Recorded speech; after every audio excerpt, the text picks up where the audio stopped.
ආයිබෝවන් පුතේ. ඔයාලට අද තියෙන පාඩම තමයි තුන්වෙනි පාඩම අලුත් අවුරුදු උත්සවය. මේකට සම්බන්ධව පුතේ ඔයාලට තියෙන ව්‍යාකරණ ටිකකුත් ව්‍යාකරණ ටික කතා කරන්න කලින් ඔයාලට දැන් මේ අප්‍රේල් මාසෙනේ අප්‍රේල් මාසෙටත් සම්බන්ධ ඔයාලත් සමරන්න ආසාවෙන් ඉන්න අලුත් අවුරුද්ද ගැන අපි චුට්ටක් කතා කරලා පාඩමට පාඩමේ තියෙනවා අපි කතා කරන්න ඕන දේවල් මොනවද කියලා අපි කතා කරලා ඉස්සරහට යමු. අලුත් අවුරුදු උත්සවය. ඔයගොල්ලෝ කවුරුත් ආසයි අලුත් අවුරුදු දවසට. අප්‍රේල් මාසේ කියනකොට ඔයාලා ආසයි. මොකද සිංහල හින්දු අලුත් අවුරුද්ද උදා වෙනවා. ඔයාලට නෑගම් වල යන්න පුළුවන් වෙනවා නේද? අලුත් අලුත් යාළුවෝ මුණ ගැහෙනවා. මේ කාලයක් තිස්සේ නොදකපු ඉඳපු කට්ටිය ගෙවල් වල යනවා. ඒ වගේ අලුත් රස කැවිලි හදනවා, ගෙවල් දොරවල් අලුත් වැඩියා කරනවා. ඒ වගේ ගොඩාක් දේවල් සිද්ධ වෙන්න නිසා ඔයාලා අප්‍රේල් මාසෙට මන් දන්නවා ගොඩක්ම කැමතියි කියලා. හරිද? මේ අපි බලමු මොකක්ද මේ අලුත් අවුරුද්ද කියන්නේ කියලා. මානවයා ජීවිතයේදී විවිධාකාර උත්සව පැවැත්වීම සහ සැමරුම් සිදු කරයි. මිනිස්සු පුතේ එක උත්සවයක් නෙමෙයි උත්සව ගණනාවක්ම සිද්ධ කරනවා. එබඳු උත්සව දෙආකාරයක් වේ. අපි සමරන උත්සව දෙආකාරයක් තියෙනවා. ජීවිතයේ අවස්ථා සමරමින් පවත්වනු ලබන ජීවන සංක්‍රාන්ති උත්සවය. එකක් තමයි ජීවන සංක්‍රාන්ති උත්සවය කියලා කියන්නේ. හරිද? ජීවන සංක්‍රාන්ති උත්සවය එකක් වෙනකොට අනිත් එක තමයි අපි කියනවා සමරන ලබන උත්සවයක් තමයි සිංහල අලුත් අවුරුදු උත්සවය කියලා කියන්නේ. සිංහල අලුත් අවුරුද්ද පුතේ අපිට අප්‍රේල් මාසෙදි ගොඩාක් වැදගත් වෙන උත්සවයක්. අප්‍රේල් කිව්ව ගමන් අප්‍රේල් මාසය ගැන අපි කිව්ව ගමන් මොකක්ද කියන්නේ? සිංහල අලුත් අවුරුද්ද කියලා අපි කියනවා. දැන් අපි බලන් ඉන්නේ තව දවස් කීපකින් ඒ අවුරුද්ද උදා වෙනකන් තමයි අපි බලාගෙන ඉන්නේ. හරිද? ලොව සම්මත අලුත් අවුරුද්ද වන්නේ දින දර්ශනයේ පළමුවන දිනයයි. ඒ කියන්නේ පුතේ මේකයි. සාමාන්‍යයෙන් අපිට සමරන්න පුළුවන් අවුරුදු උත්සව තියෙන දැන් අප්‍රේල් අවුරුද්දට අමතරව අපි ජනවාරි මාසයේ අවුරුද්දත් සමරනවා. පිට රටවල් වල එහෙම ඒ අවුරුද්ද සමරලා එයාලා කරන්නේ මොකක්ද? ඒ අවුරුද්දේ රතිඤ්ඤ දානවා, මල් වෙඩි තියනවා, ඒ වගේ දේවල් කළා ඒ අවුරුද්ද ගොඩාක් උත්සවශ්‍රීයෙන් සමරනවා. හරිද? ඒ වගේම අපිට පුළුවන් සිංහල අලුත් අවුරුද්දත් අපි සමරනවා. ඒ සමහර කට්ටිය ඕක දැන් මේ සමරන්න නැති වෙන්න පුළුවන් එක එක ඒත් සිංහල හින්දු කියන අය ඔක්කොම වගේ මේ සිංහල අලුත් අවුරුද්ද සමරනවා. හරිද? ඊළඟට ලොව සම්මත අලුත් අවුරුද්ද වන්නේ අපි ඒක ගැන කතා කරා. අපි සාමාන්‍යයෙන් අලුත් අවුරුද්ද කියන්නේ හිරු මීන රාශියේ ඉඳලා මේෂ රාශියට එනවා කියලා කියනවා. හරිද? බලමු. අලුත් අස්වැන්න ලැබීමේදී ප්‍රීතිය නිමෙස්සෙන් හා අස්වනු සරුකල බලවේගයන්ට ස්තුති කිරීම පිණිස අතීතයේ සිට මේ උත්සවය පවත්වා ඇත. ඒ කියන්නේ අපි සාමාන්‍යයෙන් මේ අලුත් අවුරුද්දට පුතේ දැන් හිතන්න කුඹුරක් කරනවා කියලා. කුඹුරක් කරනවා ඒ කුඹුරේ පළවෙනි කොටස අපි අලුත් අවුරුද්ද වෙනුවෙන් අරන් තියනවා දෙවියන්ට දීලා ඊටු ටික අපි අරන් තියනවා. හරිද? ඊළඟට ශ්‍රී ලංකාවේ අලුත් අවුරුදු උත්සවයේ යෙදෙන්නේ බක් මාසයේ හෙවත් අප්‍රේල් මාසයේ. බක් මාසය කියලා කියනවා නැත්තම් කියනවා අප්‍රේල් මාසය කියලා. සිංහල මෙන්ම දෙමළ ජනයාද ඔවුන්ට අනන්‍ය චාරිත්‍ර වාරිත්‍ර ඉටු කරමින් උත්සව සමරති. ඒ කියන්නේ Tamanට මේ අලුත් අවුරුද්ද කියලා කියන පුතේ දැන් වෙනදට අපි තනියම උයනවා. අපි උයන වෙලාවර නෙමෙයි අල්ලපු ගෙදර උයන්නේ. හරිද? ඒ උයන වෙලාවට නෙමෙයි ගමේ ආත්තම්ම උයන්නේ. හරිද? අපි නාන වෙලාවට නෙමෙයි ඒගොල්ලන්. හැබැයි පුතේ මේ සිංහල අලුත් අවුරුද්දට අපි ලෑස්ති වෙනකොට සියල්ලම එකම වෙලාවක එකම මොහොතක එකම පාටින් සැරසිලා එකම දිශාවක් බලාගෙන තමයි මේ සියලුම වැඩ කටයුතු කරන්නේ. ඒක තමයි විශේෂත්වය පුතේ. හරිද? සිංහල මෙන්ම දෙමළ ජනයාද ඔවුන්ට අනන්‍ය චාරිත්‍ර වාරිත්‍ර ඉටු කරමින් මේ උත්සවය සමරති. ඒ කියන්නේ සිංහල අයත්, දෙමළ අයත්, මුස්ලිම් අයත් ඔක්කොම හැම ජන කොට්ටාසයක්ම මේ චාරිත්‍ර වාරිත්‍ර ඒගොල්ලෝගේ ක්‍රමයට එකම වෙලාවකට සිද්ධ කරනවා. හරිද? ඒක සංස්කෘතික චාරිත්‍ර වාරිත්‍රය. දැන් ඔන්න අවුරුදු නිවාඩුව උදා විය. තෙමසක් පමණ පාසලේ කටයුතු කෙරෙහි යොමු වූ සිත දැන් ගම්මානයේ පුරා ඇති නොඑක් දේවල් වලට මොකක්ද දන්නවද පුතේ මේ කියන්නේ? සාමාන්‍යයෙන් අවුරුද්දකට සැරසෙනකොට අපි විතරක් නෙමෙයි. පරිසරයත් මේ වෙනුවෙන් සැරසෙනවා. කොහොමද පරිසරය සැරසෙන්නේ? පරිසරය සැරසෙන්නේ පුතේ ගොයන්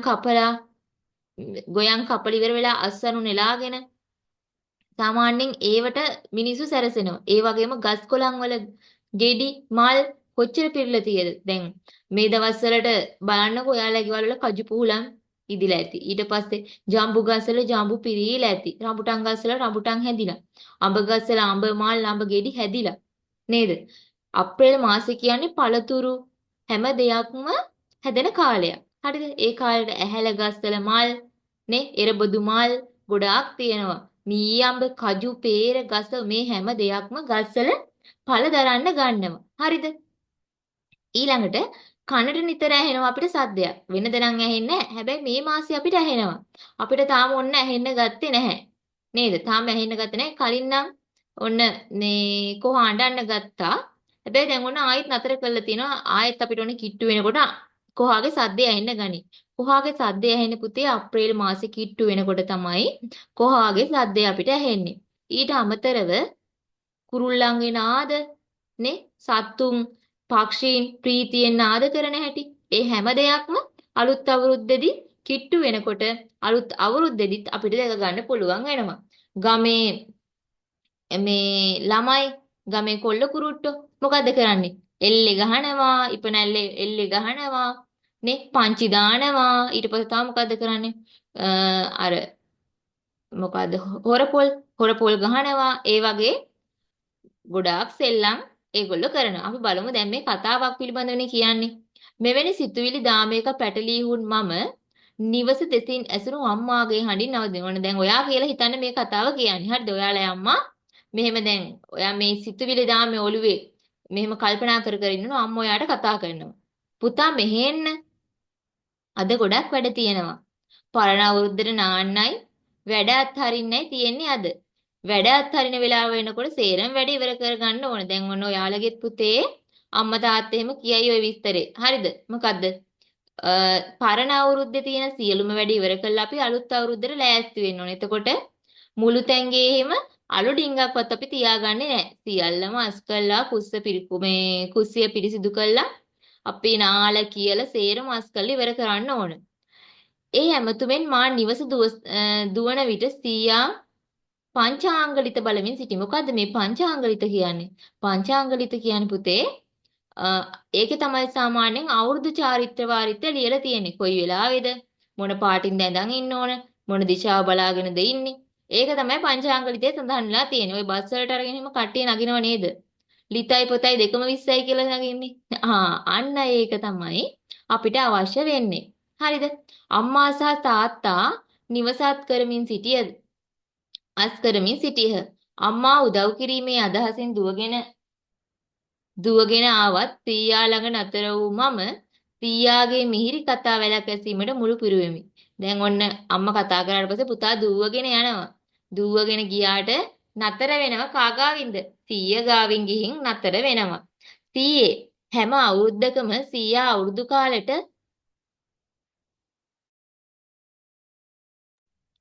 කාලෙට ඔය ලිත බලනවා.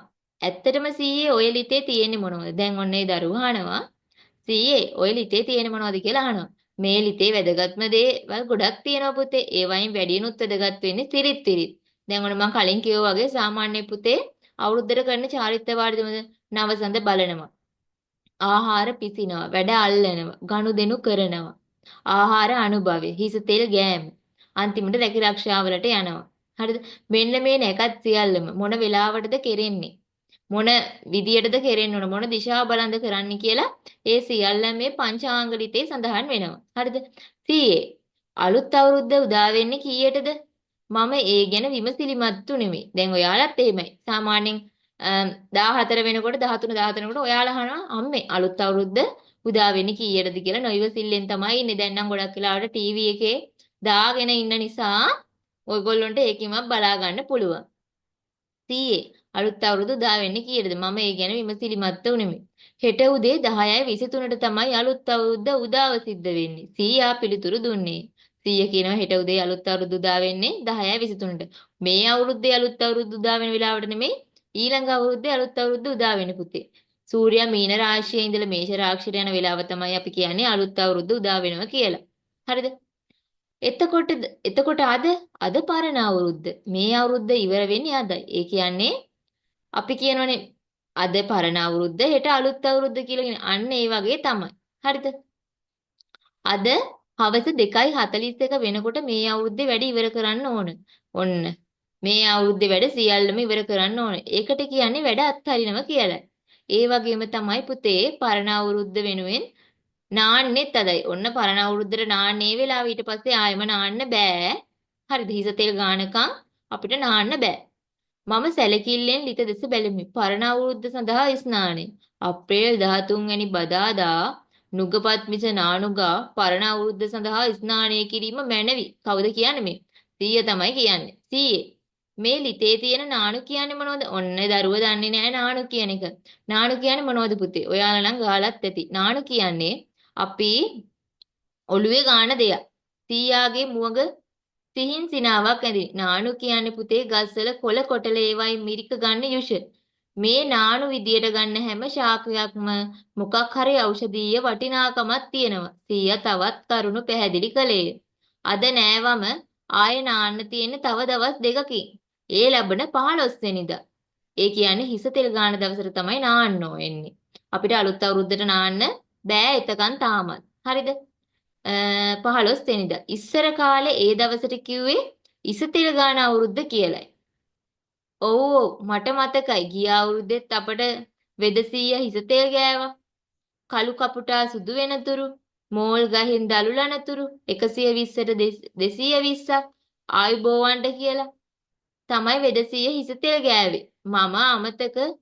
මම මතක අවදි කළෙමි. අන්න එහෙම තමයි ගන්න. ඇයි වෙන්න මේ වගේ දේවල් වෙන්න කියලා ගලු කපුටා සුදු වෙනතුරුනේ අපි අහලා තියෙනවනේ ගොඩක් වෙලාවට අපි ඔක්කොම ගිහලා සමහරක් වෙලාවට පන්සල් වලින් ගන්නවා නැත්තම් ගෙදර ගෘහමූලිකය තාත්තා හරි නැත්තම් සීයා හරි ඉන්නවනම් ඒ අය තමයි අපේ හිස තෙල් ගාන්නේ හරිද පුතේ මේ හිස තෙල් ගෑම වැදගත් අවුරුදු චාරිත්‍රයක් මේ කටයුතු සිදු වුණේ පන්සලේ හාමුදුරුවෝ ගමේ වෙද මහත්තයා එහෙම නැත්තම් ලොකු ඉස්කෝලේ මහත්තයගේ අතින් සමහර පළාත්වල මේ සිරිත පටන් ගන්න විහාරගෙයි බුදු පිළිමේ ඉස්සරහා කණ්ණාඩියක් අලල ඒ ඡායාවේ හිස තෙල් ගෑමෙනු.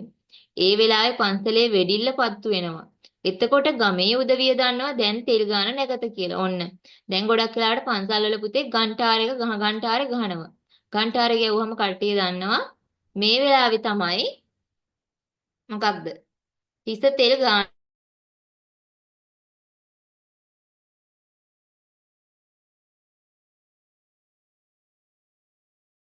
අපි බලමු.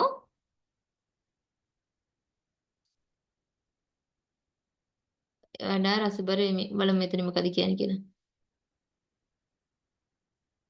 තෙල් ගාන නැකත මේ උදා වුණේ කියලා. වඩා රසබර වෙමින් සීයාගේ හඬ ගලා ගියේ. සීයේ නොනගතේට පන්සල් යෑම කියලා මේ ලිතේ තියෙන්නේ. මම මගේ ගැටලුව ඉදිරිපත් නොනගතේ කියන්නේ පුතේ නැකත් නැති වෙලාව. ඒ කියන්නේ පුතේ නොනගතේ කියලා කියන්නේ ඒ වෙලාවට කිසිම නැකතක් නැහැ. හරිද? ඒක පරණ අවුරුද්දට අයිති නැහැ. අලුත් අවුරුද්දටත් අයිති නැහැ. පරණ අවුරුද්දටත් නැහැ ඒක. අලුත් අවුරුද්දටත් නැහැ. ඒක මැද තියෙන එකක්. හරිද? ඒකෙදි අපි කරන්නේ සියලුම වැඩ අතහැරලා පුණ්‍ය කටයුතු වල යෙදෙන එක. මේ දෙකෙහිම නැති වෙලාවක් නිසා ඒ වෙලාවට වඩා පරිස්සම් විය යුතු කාලයක් විදියට සලකලා තමයි ගමේ මිනිස්සු ඒ වෙලාවට පන්සල් ගියේ. ඒ මේ අලුත් අවුරුද්දත් නෙමෙයි පරණ අවුරුද්දත් නෙමෙයි මැද තියෙන අවුරුද්දක් හින්දා ඒ වෙලාවට තමයි මිනිස්සු පන්සල් යන්නේ ආගමික වතාවත් වල යෙදෙන්නේ ඒ වෙලාවට තමයි. අපිට කන්න බොන්න ඒව කරන්න බෑ ඒ වෙලාවට. ඉස්සර අපේ අම්මලා මේ වෙලාවට ලිඳෙන් වතුර ගන්නෙ නෑ. නොනගතේ වෙලාවට පිට ගෙවල් වලට යන්නේ නෑ. සිය තවත් ඉස්සරේ පිට ගෙවල් වලට යන්නේ නෑ මම අරන් කලින් කිව්වා වගේ මිදුල් අතු ගානේ වැඩ කරන්නේ නෑ. Tamanට තියෙන්නේ එක්ක පන්සලකට ගිහිල්ලා මේ ආගමික කටයුත්තකට යොමු වෙන්න නැත්නම් ගෙදරට වෙලා ඉන්න නම් තමන්ගේ පාඩුවේ ටීවී එක බලලා හරි එහෙම පාඩුවේ ඉන්න තියෙන්නේ. හරිද? ඊළඟට මොනවා හරි පංච දාන ඒ වගේම කරන්න පුළුවන්. ටීයේ අපේ විදුහල්පතිතුමා කතාවකදී කිව්වා අවුරුද්දක් තිස්සේ වැඩ කරලා මිනිස්සුන්ට ගහකොළ ඇලදොලට ආදී හැම දෙයකටම අවශ්‍ය විවේකය විශ්‍රාමය ලැබෙන්නේ නිසිම වැඩකම යෙදෙන මේ නොනගතේ කියලා. ඇත්තනේ පුතේ. නොනගතේට කිසිම කෙනෙක් කිසිම වැඩක් කරන්නේ මොන වැඩේ තියුණා. කරන්න බෑ. කරන්න හොඳ නැහැ. ඒක තමයි අපේ මේ චාරිත්‍ර විදියට සිද්ධ වෙලා තියෙන්නේ. හරිද? ඒ ටයිම් එකට අපි කිසිම දෙයක් කරන්නේ නැහැ. තමන්ගේ පාඩුවේ නිදහසේ ඉන්න එකක් තමයි ඒ වෙලාවට කරන්න ඕන.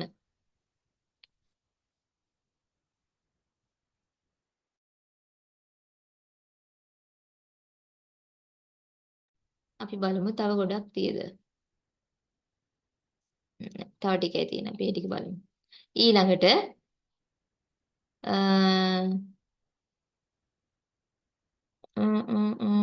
දැන් වතුර ගන්න. ඒක කියෝනේ. අලුත් අවුරුද්දේ මුල් තැන ලැබෙන්නේ ලිපගිනි මොළවල වැඩ අල්ලලා ආහාර අනුභව කිරීම නේද? ඔව්. දැන් ඔන්න 100 කියන්නේ කිය මං කියන්නේ. ඔව්. ඒ වෙලාවට තමයි පුතේ අපි ලිපගිනි මොළවලා වැඩ අල්ලලා ආහාර අනුභවය සිද්ධ කරන්නේ. හරිද? ඒ වෙලාවට මොකද කරන්නේ? මේසෙට කැම ටික අරලා තාත්තා ඔක්කොටම නේද? ඔක්කොටම එක මේ හරි දිශාවට හැරිලා කට්ටියම එකම පාටින් ඇඳුම් ඇඳගෙන බත් තාත්තා බත් කවනවා. කිරිබත් කවනවා. කැවුවට පස්සේ මොකද කරන්නේ? ගනුදෙනුව සිද්ධ කරනවා. තාත්තට බුඩක් දීලා වඳිනවා. වැඳලා ඉවර වෙලා මොකද කරන්නේ අපි?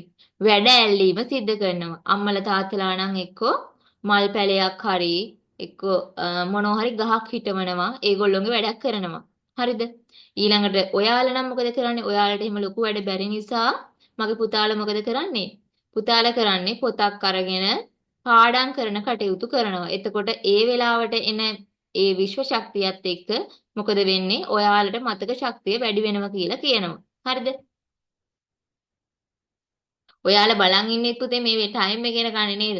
ගනුදෙනු කියලානේ. ඒ කියන්නේ තාත්තා ඔයාලගේ අතට යම්කිසි මුදලක් දෙනවා. ඔයාලා වැන්දට පස්සේ තාත්තා ඔයාලගේ අතට රුපියල් 20ක් වෙන්න පුළුවන් නේ. එහෙම දෙනවා. ගෙදරට එන කට්ටියත් ගොඩක් වෙලාවට ඒ වෙලාවට ගනුදෙනු කිරීම සිද්ධ කරනවා.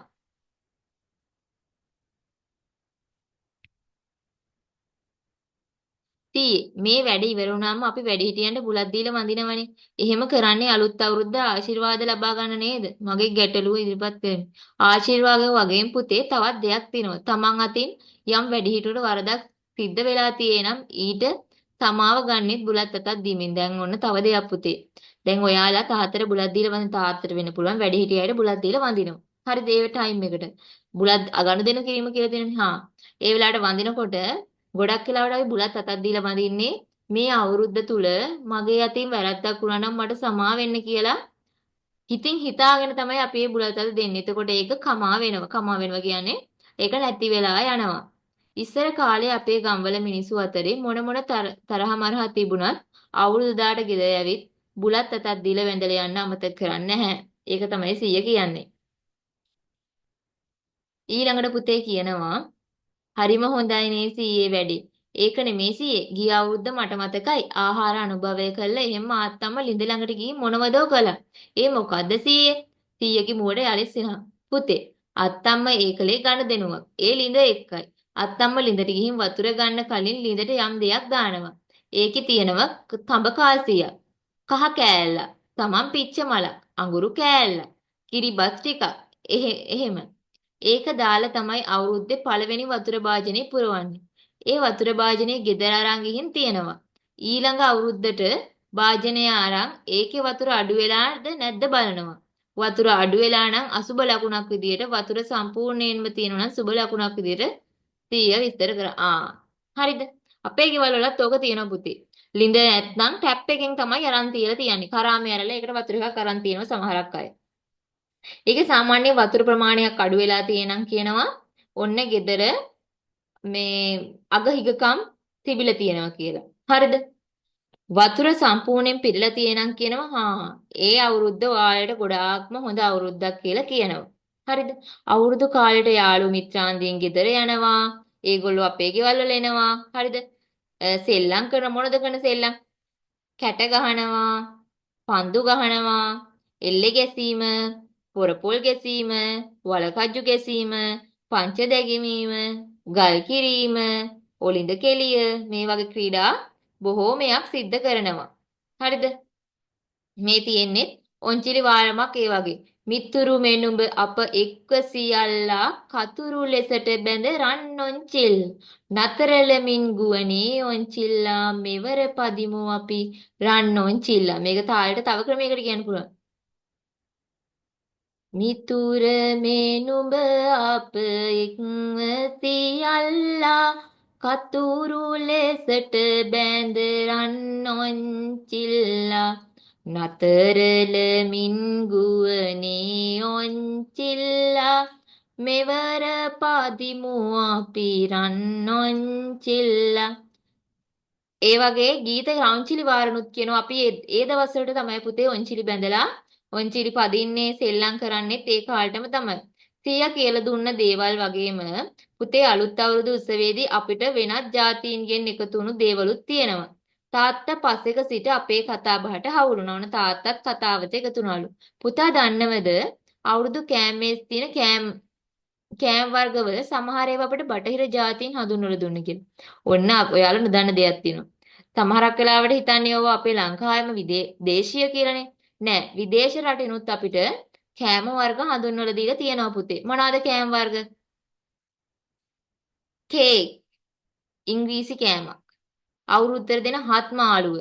දාන කජු අපිට හඳුන්වලා දුන්නේ පෘතුගීසි.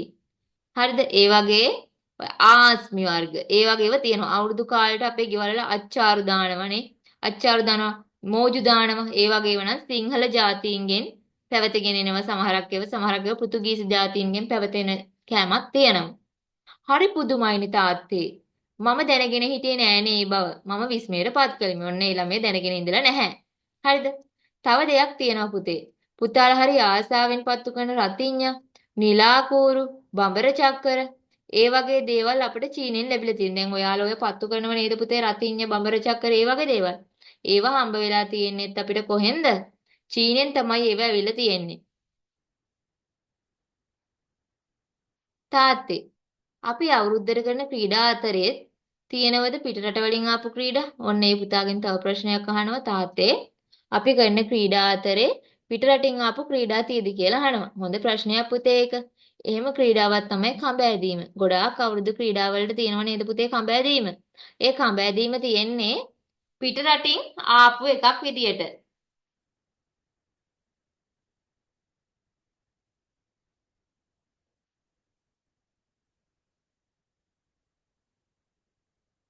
ඊළඟට බලන්න පුතේ. ඊළඟට කියලා තියෙනවා කඹ ඇදීම කියන තැනින් නේද නැවැත්තුවේ අපි? ඔව්. ඉස්සර නාවිකයින් මුහුදු ගමන් වල යෙදිලා ගොඩබිමකට ආවම ඔවුන්ගේ අතපය නැවත පණ ගන්නවා. එහෙම නැත්නම් ක්‍රියාශීලී කරගන්නේ දෙපිටකට බෙදිලා. කඹ ඇදීමේදී නිරත වුණාම ඒ ක්‍රීඩාව තමයි කඹ ඇදීම කියලා කියන්නේ. අපි යෝක සෙල්ලමකට ගත්තට ඒගොල්ලෝ ඒක කරන්නේ තමන්ගේ මොකටද? තමන්ගේ හිරියරව ගන්න. ඒ කියන්නේ තමන් මහන්සි වෙලා ආවට පස්සේ ඒ දේ කරන්නේ තමන්ගේ ක්‍රියාශීලී බව ඔප්නංව ගන්න තමයි ඒ දේ කරන්නේ. හරිද? තාත්තේ මම නම් අද අලුත් අවුරුදු උත්සවය ගැන නොදන්නා කරුණු ගොඩක් ඉගෙන ගත්තා. මට දැන් ඉස්කෝලේ ගිහින් මගේ යාළුවන්ටත් ඒ දේවල් කියන්න පුළුවන්. ඔන්න දැන් මගේ පුතාලට මේ රෙකෝඩින් එක අහලා ඉන්න එවනම් ඒ දරුවෝ පාඩමට අහගෙන ඉඳලා නැත්නම් රෙකෝඩින් එක අහලා මගේ පුතාලටත් මේකෙන් නොදන්න දේවල් ගොඩාරියක් දැනගන්න පුළුවන්. ඊට පස්සේ ඔවුන් වෙත අලුත් අවුරුදු සැමරේ සූදානම්. ඒගොල්ලෝ ඊට පස්සේ වුණ අලුත් අවුරුද්දට සූදානම් වුණාලු. ඔයාලා මේ ප්‍රශ්න ටිකට උත්තර ලියන්න ඕන පුතේ. ඊට අමතරව අක්ෂර වින්‍යාස රීති ටිකක් තියෙනවා. අපිට වෙලාව ඇති වෙයි කරන්න. අපි බලමු. අක්ෂර වින්‍යාස රීති. හරිද? ඔයාලා 7 ශ්‍රේණියේදීත් ඉගෙන ගත්ත අක්ෂර වින්‍යාස රීති ටිකක් ඊට අමතරව තව ටිකක් මේ ඇවිල්ලා තියෙනවා. මොනවද? නන භාවිතය, න භාවිතය. මූර්තජන, දන්තජන තියෙනවා. ගණිනවා යන අදහස ඇතිව නිර්මාණය වී ඇති නාම පදවල දක්නට ලැබෙන්නේ මූර්තජන කාර්යය. ගණිනවා යන අදහස ඇතිව නිර්මාණය වී ඇති නාම පද. මෙතන පරිගණකය. හරිද? ගණිනවා යන අදහස ඇතිව නිර්මාණය ගණනවා කියන්නේ ගණන් කරනවා කියන අදහසනේ. එතකොට පරිගණකයෙන් කරන්නේ ඒ වගේ දෙයක්. ගණිතය ගණන් කරනවා කියන අදහස තියෙනවා. ගණකාධිකාරය කියන්නේ ගණන් වලින් ගණන් හා සම්බන්ධ පුද්ගලයෙක් නේ. එතකොට ගණකාධිකරණය කිව්වත් නයන්න මූර්තජ වෙනවා. කිරීම යන අදහස රැකත් කරණය යන වචනය භාවිතයේදීත් මූර්තජන යෙදෙනවා. හරිද? කරණය අවසානයේදී කරණය තියෙනවා. ශීත කරණය. ඔන්න බලන්න. ටීචර් පේනනවා. මේ තියෙන්නේ ශීත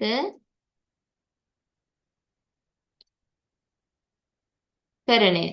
කලමනා කරණය. ගෝලීය කරණය. නවී කරණය. හරිද? අවසානයේ කරණය තියේ නම් ඒ නයන්න මොකක්ද? මූර්තජ න කියලා කියනවා. ඒක තමයි රීතිය. කරණය කියලා આવොත් මූර්තජන, ගණනවා කියලා આવොත් මූර්තජන. ඊළඟට තියෙනවා මූර්තජ ෂ යනට පස්සේ දෙන්නේ මූර්තජන පුතේ. දූෂණ, භීෂණ, ලක්ෂණ, තීක්ෂණ. හරිද? ඊළඟට තියෙනවා පුතාලට ල කාර භාවිතේ. මොකද මේ ල කාර භාවිතේ කියලා කියන්නේ? රේකාරයෙන් පස්සේ අවසන් වන වර්තමාන කාල ක්‍රියාපද ආශ්‍රිතව බිහිවන අතීත කාල ක්‍රියාපදවල ඇත්තේ ල කාර්යයයි. මොකද ල කාර්යයෙන් අවසන් වන වර්තමාන කාල ක්‍රියාපද ආශ්‍රයෙන් බිහිවන අතීත කාල ක්‍රියාපදවල ඉන්නේ මෘතජ ල කාර්යය. කරනවා, කලේය වර්තමානයි. හරිද? අවසන් වන ක්‍රියාපද කරනවා, කලේය. විචාරනවා, විචාලේය. මේක තියෙන්නේ වර්තමානෙන් රයන්නෙන් තියෙන එක. හරිද? අතීත කාලෙන් තියෙන එක තමයි මූර්තජව වෙන්නේ. කරනවා කලේය, විචාරනවා විචාලේය කියන එක. වදාරනවා වදාලේය, උගුරනවා ගුගුලේය ඒ වගේ. හරිද? සමූහය රැගෙන රළ පෙළ මුව යන පද යොදනකොට මෘතජල යෙදෙනවා. ඇත්න රළ තුරු පෙළ සොර මුල ඒ වගේ වලදීත් මෘතජල යෙදෙනවා. අවසාන රීතිය පුතේ ශාශස භාවිතය. හරිද? ක් ශබ්දයට පසුව යෙදෙන්නේ මූර්තජ අක්ෂරය. මොකද?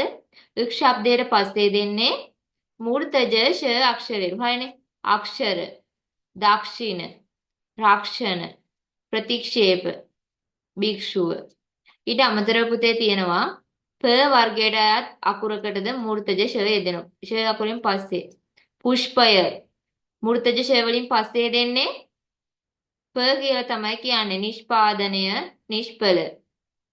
එහෙනම් පුතේ ඔයාලට අදට තියෙන ව්‍යාකරණ ටික ටීචර් කරලා අවසන් කරා. සිංහල අලුත් අවුරුද්ද ගැනත් ගොඩක් දේවල් ඉගෙන ගත්තා. අදට එහෙනම් පුතේ පාඩම ඉවර කරනවා. පාඩමට සහභාගී නොවුණු පුතාලා රෙකෝඩින් එක අහන්න. ආයුබෝවන්.